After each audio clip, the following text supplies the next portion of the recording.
నమస్కారం అండి. ఇప్పుడే అందిన వార్త, సీఎం రేవంత్ రెడ్డి కీలక జీవో సంచలన నిర్ణయం తీసుకోవడం జరిగిందనమాట. విడుదల రాష్ట్ర ప్రభుత్వ ఉద్యోగులకు సంబంధించి అంటూ లేటెస్ట్ అప్డేట్ అయితే వచ్చిందనమాట.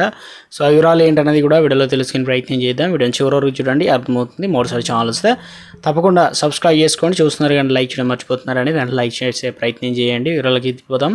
తెలంగాణ రాష్ట్రంలో ప్రభుత్వ పాఠశాలలు మొదలుకొని విశ్వవిద్యాలయాల వరకు ప్రతి విద్యా సంస్థల్లో మెరుగైనటువంటి బోధనను సాగించాలని, విద్యా బోధనలో నాణ్యవంతమైన ప్రమాణాలు మరింత పెంపొందించాలని ముఖ్యమంత్రి రేవంత్ రెడ్డి ఆదేశించారు. ముఖ్యంగా పాఠశాలలు కావచ్చు, అదేవిధంగా కళాశాలలు, ప్రొఫెషనల్ కోర్సులు బోధించే కళాశాలలో విద్యార్థులు, ఇటు బోధన సిబ్బంది, టీచర్లు కావచ్చు, ఇటు వీరిద్దరు కూడా ఫేషియల్ రికగ్నిషన్ తప్పనిసరి చేయాలని చెప్పేసి సీఎం అయితే ఆదేశాలు జారీ చేశారు. ముఖ్య గుర్తింపు ఆధారితో శాతం మెరుగుపడటంతో పాటు ప్రొఫెషనల్గా విద్యాసంస్థల లోటుపాట్లు ఏమైనా అరికట్టవచ్చు అని చెప్పేసి విద్యాశాఖపై ఐసీసీఎల్లో అనగా ముఖ్యమంత్రి రేవంత్ రెడ్డి శుక్రవారం సమీక్ష నిర్వహించడం జరిగిందనమాట.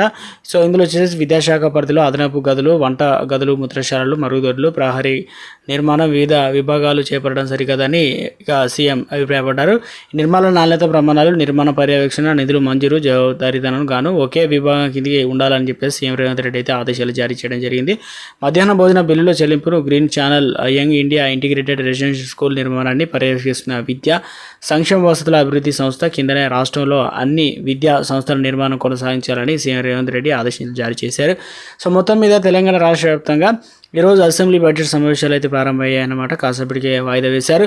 ఇక సెప్టెంబర్ 2 తారీఖున మరోసారి తెలంగాణ రాష్ట్ర వ్యాప్తంగా ఇక ఉద్యోగులను పిలిచి పెండింగ్ డిఏలు కావచ్చు, ఇతరత్ర బకాయిలు 62 డిమాండ్లు అయితే ఉన్నాయి. వాటిపైన సానుకూలంగా నిర్ణయం తీసుకునే అవకాశాలు అయితే ఉన్నట్లు. ఇందుకు సంబంధించి ఇప్పటికే తెలంగాణ రాష్ట్రంలో డిప్యూటీ సీఎం బట్టి విక్రమార్క అయితే జేఏసీ నేతలకు అయితే ఆహ్వానం కూడా అందించడం జరిగిందనమాట. మొత్తం మీద తెలంగాణ రాష్ట్ర వ్యాప్తంగా ఈ సెప్టెంబర్లోనే మరోసారి ఎలక్షన్లు అయితే నిర్వహించాలని చూస్తున్నారు. 42% రిజర్వేషన్ సంబంధించి పార్టీ పరంగా ముందుకెళ్లాలని నిర్ణయం తీసుకున్నట్లుగా అప్డేట్స్ అయితే అందుతున్నాయి అనమాట. ఇది ప్రస్తుతం లేటెస్ట్ తాజా సమాచారం అండి.